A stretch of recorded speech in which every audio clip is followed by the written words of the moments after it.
而家開始咯喎。啊 OK， 大家好，我係 Asia Homes Gabriel。Hi， 我係Ryan Khoo from Good Life Real Estate。係，我哋咧其實係7年8年嘅戰友嚟㗎啦。我哋其實好耐之前識嘅，係17年嗰陣時，我哋 Dangle Bay 咧當時我哋香港啲業主收咗樓啦，咁我哋交咗啲單位俾佢去收樓同埋去攞啲單位去裝修出租嘅。咁你記唔記得當時嘅情況？係，以前我哋係有一個interior design 公司，我哋係幫佢嘅overseas investor 佢哋買一個單位喺JB， 係啊，我哋幫佢哋裝修放 furniture 俾出租咯，所以唔可以太貴 ，affordable 嘅價錢。係啊，咁佢做得好好，跟住之後富力後尾 first phase 入咗貨又係交俾佢哋做嘅，咁嗰度都有好多間，都50-60間都唔止啊。富力加碧桂園都好多。富力而家我 manage 我公司 Good Life Real Estate 係 manage 150間。OK。而家喺個富力呢度。OK。Good Life 佢嘅意思點解個公司係叫 Good Life 係因為Good Life for landlord。Good Life for tenant。幾好啊呢個名。我幫你幫嗰個landlord 俾嗰個 maintenance fee、service charge 咩稅what tax make sure tenant pay rental on time 全部我哋做晒，所以其實 for landlord 係 quite hands free， 佢哋唔使煩。OK，we'll touch on that later。我做係啊，因為好緊要嘅，因為買咗樓啲人驚隔3萬冇人理佢 ，and then 又有個 team 喺後面幫你出租咧，可以 Q 埋雙腳唔使煩，係好緊要嘅。係，因為你冇個私唔喺馬來西亞你好麻煩。係啊，咁我哋其實公司啦，咁喺18年賣 Phase One， 跟住到2020年啦，跟住又買 Phase Two 嘅。咁 Phase Two 嗰陣時咧就 Covid 嗰陣時 lockdown， 我記得我影咗個半個鐘頭 video 嘅。如果大家有興趣，可以撳翻下面個 link 咧，我會擺喺嗰度嘅。咁當時係 Phase Two 啦，咁而家 Phase Two 早2年都交晒鎖匙入伙，亦都好好 occupants 啦。咁所以而家今次就特登我由 KL 飛落嚟，就係同佢見下面就 update 下大家關於 Phase Three 嘅呢個 Newcastle 富力第3期嘅。咁而家佢賣得好好，我聽佢哋新加坡人係點樣買呢個 project 點解會買呢個 project 同埋究竟而家嘅買家個 profile 係點樣咯？所以都特登專程落嚟睇下而家第3期嘅銷售情況嘅，睇下有咩辦法。而家好多新加坡退休嘅人士，佢哋嚟呢度買，因為cost of living 喺新加坡好貴。係especially after Covid， 好多嘢食嘢嘅價錢喺新加坡係好多，所以佢哋係嚟呢度買先啊。cost of living 低啲，因為新加坡度都係好 strong 嘅 currency， 佢哋1 Sing dollar 係3馬幣，所以佢可以嚟呢度，佢覺得嘢好平咯。所以 actually I think it's similar to Hong Kong、深圳嘅 scenario。所以好多新加坡退休嘅人嚟呢度JB， 佢哋有買屋係住 ，right then 一半時間咯，一半時間喺新加坡，一半時間喺 Malaysia。另外another group 係嗰個 Malaysian， 佢哋馬來西亞人，佢喺新加坡做工，佢哋係earn 新加坡dollar，right， 所以佢哋有錢，咪新加坡嘅屋好貴，所以佢哋係翻嚟 Malaysia 住租或者買啦，睇啦，有可能younger啲佢係租先咯，你有呢個準備到佢咪會買咯。新加坡買唔到買，你有 RDS 嚟緊。so 我自己個單位，我自己都係業主嚟㗎嘛，我自己都有個單位出租咧，之前都係俾人哋翻工嘅，即係 Malaysian 翻工嘅，佢哋 Seram Band 落咗嚟JB 再去去新加坡翻工 ，and then 而家最新嘅租客就係新加坡人過嚟退休嘅。So Singapore case 都係呢個都 biggest group 係喺呢個兩個人啊，所以所以新加坡度，新加坡對Johor Bahru 係好大嘅 influence 咯。咁而家咧，即係我今次翻嚟睇到旺咗好多啦個 shopping mall， 相比我哋18年交鎖匙，18年買嗰陣時，後尾交鎖匙嗰陣時啦，同幾年前啦，而家其實舊年我都有翻過嚟3月份，但係我發覺今次旺咗好多，多咗好多 shop 而家有其實 supermarket Giant Grocer 同喺嗰度，你而家有 cinema 咗cinema 其實 doing very well， 你有好多新嘅食嘢好多啦，beauty 乜都有 ，Korean Chinese 好多嗰個Malaysian restaurant 都有，食 nasi lemak 咁樣嘅本地嘅人食嘅嘢，then 而家有 beauty salon 好多新嘅喺3樓，then 有一個 escape room 啱開。又啱開 escape 喺邊度啊？邊層啊？都喺 level 2 laser tag 都有。so 而家好多 not just tourist， 以前係好 tourist 嚟嘅，所以好多而家我哋 R&F Fully 呢度有好多7,000單位。因為 Phase 1 and 2有7000個單位，所以而家唔最 Airbnb 啲 tourist 而家係真係長住，所以咁旺咯。係呢個就係 Rosyth actually 喺 Johor 啊，喺嗰呢個 state 啊係最 highest sales 嘅。for supermarket， 所以呢度好多人會嚟度啊，如果買嘢攞屋企住啊 ，so remember 呢個 mall is now a lot better。係啊，所以 it's like a micro city now。because Phase 1, 2 and 3 and 4咁有陣時好旺咯。係，所以一個好啲 about Fully 呢度係呢個係 become a micro city， 所以 become a community of zone 唔係一個棟 block， 即係唔係一個 condo， 即係一個 community。所以如果 you have neighbours， 你哋識咗shops， 如果你識佢個 owner 都識你，係 this kind of community feeling 係好重要啊。所以you feel that 你買一個屋唔係一個 owner 啫，係一個 community，part of the community 嘅嘢。So in JB is not that fit 唔係咁普遍啊，但係喺 KL 可能係咩 Sunway City 啊、Tesla City 呢啲可能會係。Yes。But in Johor 好似呢個係少啲咁樣嘅 vibe 啊。So actually，係 important 咯。所以你買呢個 Fully compared to other project，this is the benefit 啊。Yes， community feeling over here。OK， 咁你而家 Phase 3嘅 buyer 啦 ，from Singapore，are they buying it for retirement or investment？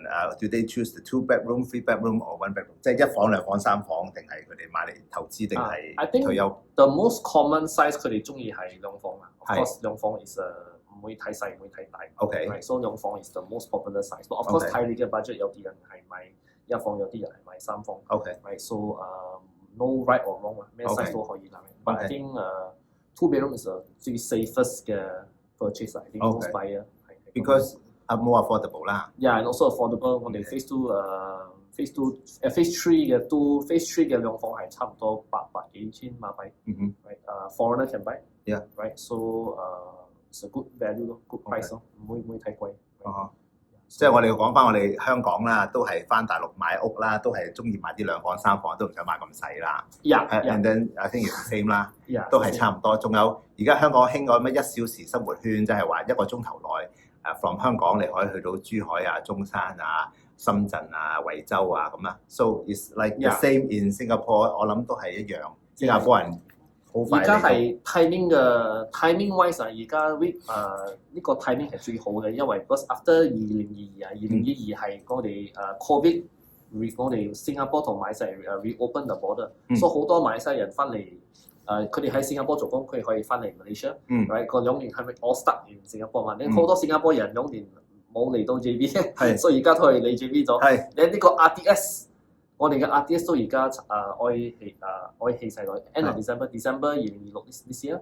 我哋 RDS 會 complete。So RDS 如果你唔知 RDS 係咩 ，RDS 係一個 MRT 咯，一個 train。地鐵。地鐵 right 就去新加坡嘅。係 connected to 新加坡。6分鐘啫。6分鐘，from Singapore to JB，right？So JB Johor Bahru 會變一個 station on 新加坡嘅 MRT map， 所以呢個好重要。嗰時面新加坡人好方便啲咯，嚟 Johor Bahru 咯 ，right？Then 6 minutes very fast。另外一個係 immigration，right？Not just MRT， 佢哋而家我哋嘅呢個 RTS 嘅 immigration 係。馬來西亞同新加坡嘅 immigration 係一齊，right？So 你係可以用 QR code， 而家我哋有個 phone 個 app， 你可以 scan， 好似飛機嘅 airport 咁樣 scan， 上 then scan 上，所以你immigration process 好快好多 ，right？So like Hong Kong China 1個鐘。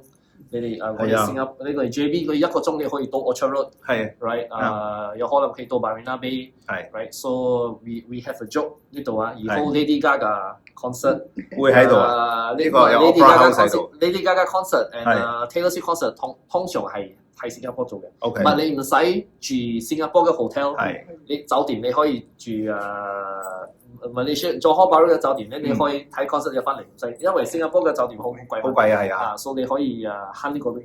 而家我過去都係搭嗰個 train 啦。F1 而家新加坡有好多呢個大嘅 event 你好多人嚟新加坡嘛，新加坡酒店貴嘛，所以 tourism 喺新加坡貴嘛，所以你可以住 JB， 用呢個 RDS 去新加坡嘅 event。So RDS 好重要 ，because also for the 即係而家其實啲租金咧喺呢度咧都升好多，我頭先都未講嘛。即係之前咧我唔租嗰陣時就未開關嗰陣時 ，Covid close 嗰陣時話3房得1,900，跟後尾咧就去到3,500、4,000啦。咁而家啲租金都上咗好多，到時 RTS 一上咧就唔止呢個數喎，即係講緊3,000幾蚊馬幣，而家係 minimum 㗎啦。So Covid 嘅時候，我哋嘅租跌。因為 Covid 嘛，好多新加坡馬來西亞人去新加坡做唔到嘢係啦，做唔到嘢，所以全部住新加坡，所以新加坡價錢起。所以而家border reopen，我哋有可以 cross border，所以而家3房係差唔多3,500 minimum 買4,000到4,500都有3房，right 睇單位 ，right and then of course with RTS 容易啲 cross border， 一定佢 demand 會高啲。we have the same， 你如果你喺新加坡被 North of Singapore 做工啊 ，actually 冇咩 reason 住新加坡做工 ，actually why you want to stay Singapore？如果你係買 ，because we are in the heart of the 8 million people， 我哋而家喺中間㗎嘛。咁而家新加坡500幾萬人，呢度300幾萬，其實我哋有800幾萬人喺，我哋喺正中間，所以呢個位置好好咯。所以 actually 如果你喺 Malaysia 啊，喺 Woodland 咯，新加坡 North Woodland 做工，要想做工呢個被 Northern part of Singapore，actually 其實 no need to stay， 唔使住新加坡就好，你可以。慳好多嘢，住喺 JB。你有馬來西亞人會諗點解我爸爸俾嗰個租嘅嗰個落喺新加坡，我可以用呢個去買一個房喺 JB， 我供我自己屋，right 20年落後呢個屋係俾啱啊，rather than pay rental。其實而家香港人都係翻大陸買屋，因為就係啲 retiree 咁樣有2蚊嘅港幣嘅車翻到大陸啊嘛，即係過咗 border 之後就可以。免費搭地鐵就so I'm sure for Hong Kong people 呢個 story 係 quite similar， 你可以 relate to。Yes, because 而家嗰個 RTS from 個 Woodland 啦 ，Woodlands North 去到呢個 JB 呢個 Bukit Jaga，it's like 而家香港羅湖上水啦。如果你哋去過香港啊，What year was it？ many years ago 啦，2003或2004啊，啲人 remember。MRT 可以從 Hong Kong 到好耐啦，好似唔止添啦。Now 仲唔錯啦，而家多咗個 Macau Bridge 啦 ，from 東涌 you can go to Macau 啦，珠海啦。所以你可以 imagine 啊，我哋做開同新加坡呢個係第一次，我哋會有一個 train 啊，so this is the opportunity right for investor，you know to because last time 深圳都係30-40萬 ，after 搞掂咗 with 上水咧 ，the gap is not。15 times last time is 15 times，and when it 即係佢哋 connect 咗之後咧，個價錢咧深圳升咗好多，30-40萬變到100幾萬啦，所以可能而家4倍到啦，即係唔係10幾倍咯。所以我覺得新加坡嘅 property 價錢係好高咯。所以我哋都覺得做開 Baru 嘅價錢會。increase 佢哋嘅 gap 會咁。係一陣我要問你嗰度，但係我哋仲有一樣嘢咧，呢排咧成日香港啲新聞都講啊，咩 Nvidia 又話嚟啊 ，Google 又話嚟 JB 做 Baru 即係由佛州啦，跟住又話有好多 data centre， 咁其實呢啲高端人才會唔會嚟呢度租屋咧？佢哋唔買屋都會租啦。So recently 因為 AI 啊 ，artificial intelligence，所以好多公司做新嘅 data centre 係 all over the world。所以而家佢哋做開邊有好多新嘅 data centre，因為近新加坡。所以如果你睇嗰個 submarine cable for internet right， 好多個 submarine cable 係嚟到新加坡嘅。如果新加坡冇地做新嘅 data centre，power 都唔高，所以佢哋 go to next best place geography。Cross the border，right？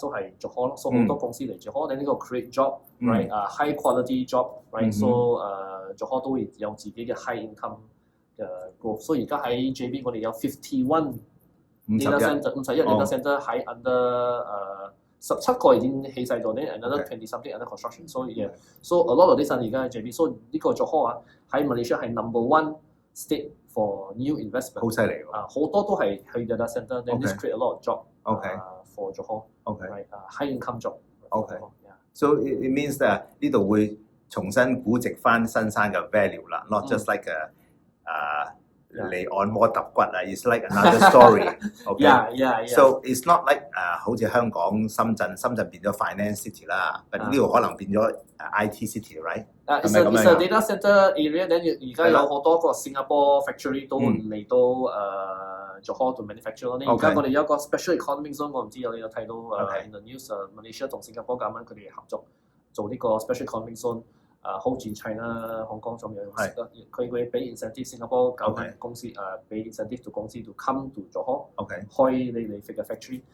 你Malaysia 咁樣都俾 incentive，so 新加坡咁樣都驚 cost 喺新加坡太貴咗，所以 encourage the company 嚟到咗呵don't die in Singapore 係啊，因為好貴。go to Johor and survive。同埋都冇乜位啦，新加坡 Jurong 都冇晒啦。冇得位，actually 唔平，所以 actually industrial property 都 factory 喺Johor而家都好 good market 而家，prices also went up。OK for this。And then 我而家講翻咧呢度嘅價錢 Phase 3啦，咁同大家講翻其實 Phase 3而家賣緊價錢都好平啦，咁同大家講翻大約係900至1,100蚊 Ringgit 一尺啦，即係港紙1,800至2,200啦，港紙一尺啦，實用面積啦嚇。So because it's times 2係港幣嘛。OK。So is 其實都叫 OK price，因為500幾尺嗰啲 one bedroom 係大約500幾千。馬幣即係50萬馬幣啦 ，and then 兩房就80幾萬馬幣啦，三房就大約100萬馬幣，係啦。咁呢啲其實咧compare with 其他嘅 project 啦，不如問下 Ryan， 而家隔離而家喺富力周邊啦，賣緊幾多錢？因為富力買呢笪地都好多年前。所以佢個價錢當時話好貴，其實係咪睇翻轉頭都平咧 ？That's why 而家可以賣平啲。咁所以其他啲 neighbour project 係好似 Exim 而家賣緊嗰個好好賣啊，咁啊 Majestic Gen 呢啲你又講下。而家 Exim 同 Majestic Gen 呢度近嘅 project 啊，都係 Malaysia developer 㗎，Malaysia 發展商嚟嘅，佢係賣1,300、1,400 per square foot。Exim 其實如果佢好細間㗎，好細間咧。Exim 嘅 fully furnished 其實係1,500 per square foot。right so 佢價錢你而家嗰啲新嘅 project CTC Sky One 都係1,300、1,400 per square foot。所以而家你可以睇到 right 近 RDS 呢個地方可以行㗎啦，好近係 about 1,300、1,400 per square foot。on 馬幣 on average。So R&F 富力 Phase 3咧，點解佢哋會1,900、1,200？因為地嘅價錢咯。because 佢哋賣呢個地係2014啊。係啊，好耐之前㗎咯。So compare 到而家嘅地嘅價錢差好多，所以佢哋 R&F 可以富力佢去賣呢個價錢咯。Right then 我哋有所以都幾好賣啦。因為我哋如果有新嘅 project 我啱同葉表講新維另外一個 Malaysia developer 佢哋會 launch。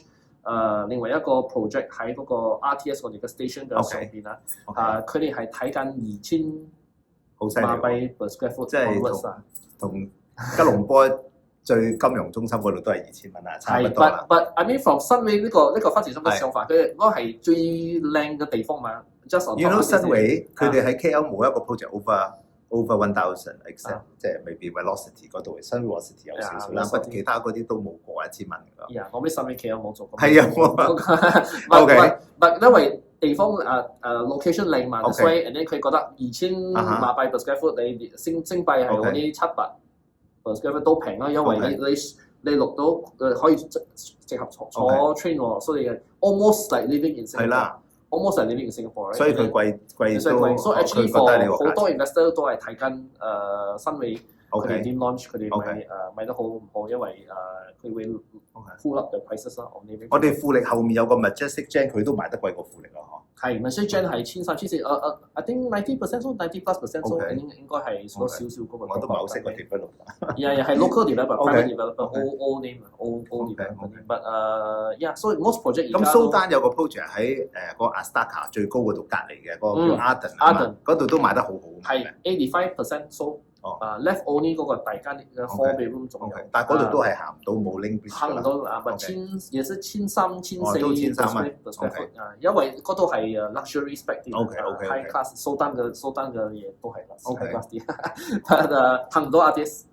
少少行唔到 artist。咁即係呢度好抵買啦。所以 actually 而家 for foreigner 我買don't care Singaporean 或咩人啦，你我買即係可以行去 RTS 啊。Fully Phase 3係最平，for new launch，and then 而家又有foreigner 有 subsidy 個 MOT 8%嗰樣嘢都好。你新加坡人有冇其他 project 有呢樣嘢㗎？冇，即係呢度富力咁好喎。因為價錢 for foreigner 啲富力係最好嘅。我哋講翻8% MOT 就係個 stamp duty 印花稅咧 ，from 今年1月1號開始咧嘅就係要。Malaysia 俾8%㗎，但係富力係會津貼翻個8%啦。Yes， 佢哋有 discount 你嗰個8%。so 真係好好啦。咁另外咧就而家同新加坡講啦，咁新加坡係人都知貴啦，究竟幾貴咧？大家都可能唔知。咁可能 Orchard Novena 嗰啲叫 District 10、11嗰啲咧，即係好近 Orchard 兩個站嗰啲啦，即係嗰啲可能係 Newton 嗰啲區啊，Newton 啊 Novena 啲區啦嚇。咁嗰啲係咪賣到成3000蚊尺啦？係咪啊？星幣喎。3000星幣。咁再乘3就係等於9000 ringgit 咯。我哋 recently 有一個新嘅 project River Modern， just launched last weekend as of this video 啊，佢哋賣90% 3200。OK。per square foot 新嘅 project 99年。District 10。OK District 10咪就係我最中意嘅 Newton。Newton。Bukit Timah。係咩嚟㗎 ？River Valley I can't remember。唔知啊。可以 10係 Newton 喎。行去I mean go to Orchard 係drive car 5分鐘都到咗咯。I mean not very far from Orchard。River Valley。So 3200。好貴喎。星幣99年。Is that the one from Sino-Land? No, Hong Kong. No, this one is Singapore developer. Singapore developer. So 啱。即係你諗下幾貴？3000星幣即係9000 ringgit 啦，乘3啦，OK。And then 咧，如果 foreigner have to pay extra 60% tax on that， 即係要俾多60%嘅錢㗎，因為佢有個辣椒啊，我哋香港叫辣椒啦。咁新加坡人買海外人買新加坡樓要俾60% 嘅額外印花稅喎，即係嗰度已經買到幾間喺 JB 啦。所以而家新加坡其實冇咩冇啊，但係佢都唔跌嘅，都係咁貴嘅。Yeah， 新加坡有好多都係所。OK。So 3000 per square foot no problem。So OK。即係好啦，講近啲啦。咁譬如對面而家6分鐘個 Woodland 嗰度附近。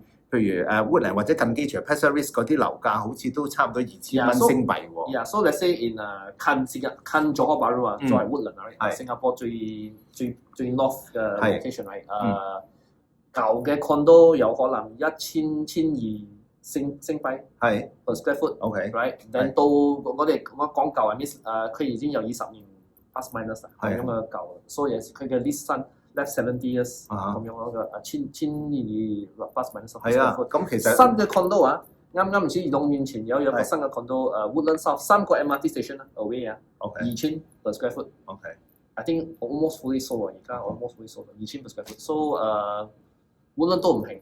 有個叫 Norwood Grand 係咪新㗎嗰個？新嘅2 years ago 㗎啦。ECH 其實個 one more 未 launch 啊。因為對面咧點解咁貴？係咪因為對面都有啲嘢？唔係大學係咪起緊隔離嗰度啊？即係我哋而家個 custom 嗰度隔離起緊啲矮地嗰啲嘢㗎嘛，係咪 ？The one is it the university or what？ the university 呢個有個Republic Policy 有 university。係啊，所以嗰度變咗咁貴。Because in Hong Kong 咧上水咧。除咗過關之外 ，there's nothing much。But in Singapore, they're doing something, right? Yeah. So 新加坡新加坡地係好細啦。So actually 呢度Woodlands 係好多人住嘅。Woodlands is a big township. Yeah. Always have new housing，and then 佢有可以做 new expansion 啊，點講more livable 啦 for Singaporean。But I think still to come。即係嗰度都要5-6倍啦 ，Pasir Ris 同 Woodlands。所以價錢啊，所以我哋講1200$，and here 1000馬幣啊，都係 3 times。係啊，如果係嗰啲係 leasehold 啫喎，如果同 new launch 比就唔止啦。嗰度係 leasehold，呢度係 freehold。係啊 ，right，so 同埋嗰度有冇 car park 送㗎？你頭先講嗰啲價錢有冇 car park 㗎？新加坡 normally 新加坡新嘅都係唔包 car park， 即係2-3千蚊都唔包 car park， 同香港一樣嘅。佢哋有 car park 俾你用，但係嗰個 car park 唔係你嘅。It's not owned by you。俾你用使唔使收錢㗎？唔使收錢。咁好㗎？香港要香港我嗰度都要租2000幾蚊喎。元朗都。But for Singapore normally condo 嘅 car park not belong to you， but 我哋 Malaysia car park 係你嘅。係。legally 唔同嘅 system，so 新加坡我哋 car park 係 provided but not yours。but Malaysia 嘅 car park 係 belong to you。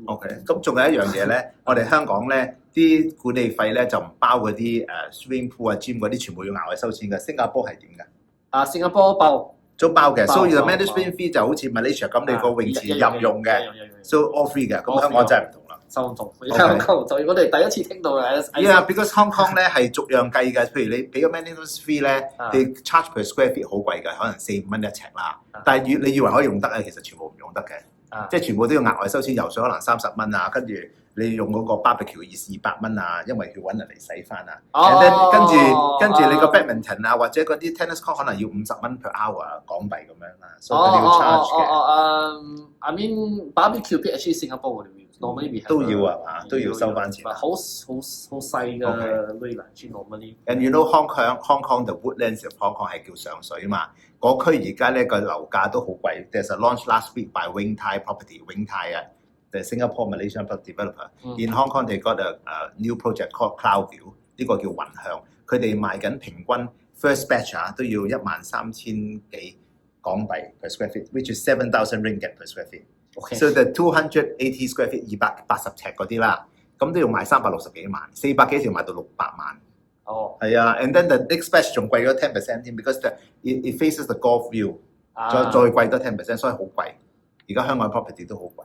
好貴。So a lot of people in 香港有啲，就算有可能賣咗佢翻大陸住啊，或者唔係租咗自己租間屋出去 ，and then go to China to rent or buy. Why don't you just buy in 深圳嚟得？Yeah.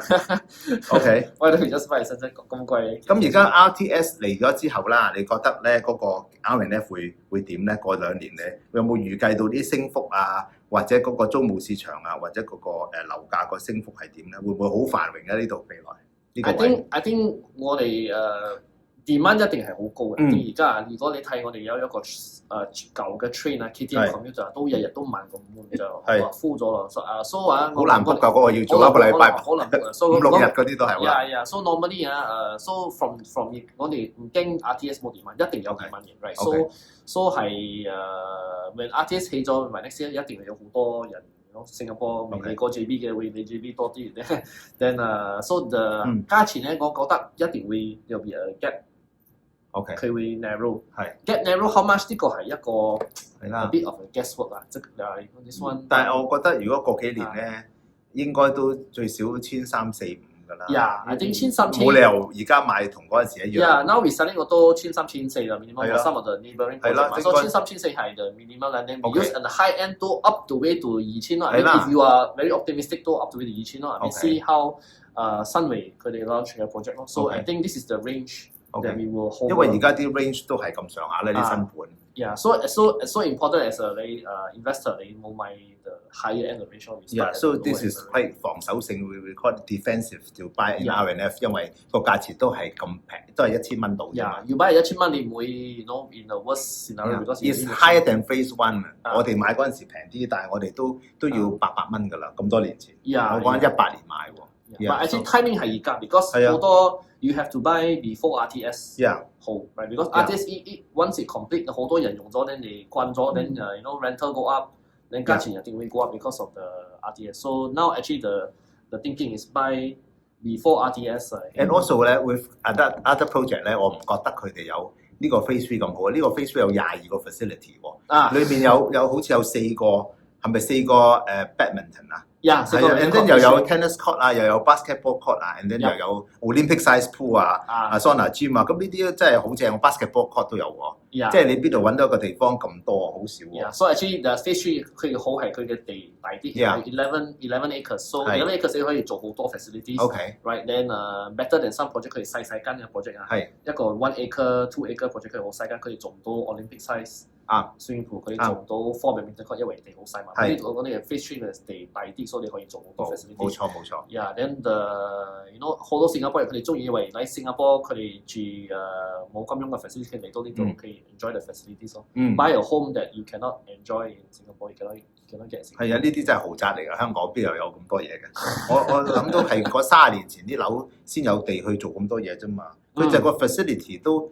好似7 acre 定11 acre， 我唔記得咗，好大個 facility 都好大。11 acres actually 好大咗，我哋 phase two 係9 acres，所以呢個係大過 phase two actually。phase one 都冇less than 9 acres。phase one，so very big facilities。嗱，咁而家最後一個 point 就係話，我哋香港人咧會聽到關於富力地產嗰啲負面新聞啊嘛，包括有時咩債務重組啊呢啲嘢，可能大家會聽到。咁我身為副業主，今次其實我翻嚟咧都覺得好有信心，因為我覺得佢今次做咗 phase one 嘅 asset enhancement， 即係整咗個 refurbishing for 外牆啊，整靚咗啲facility 喺嗰個facility floor。咁如果舊時啲 project 咧，基本上入咗貨都冇人會咁樣噶嘛。咁佢仲有第一期仲要搞咁多嘢喎，跟住之後又整個 free shuttle bus 去關口啦。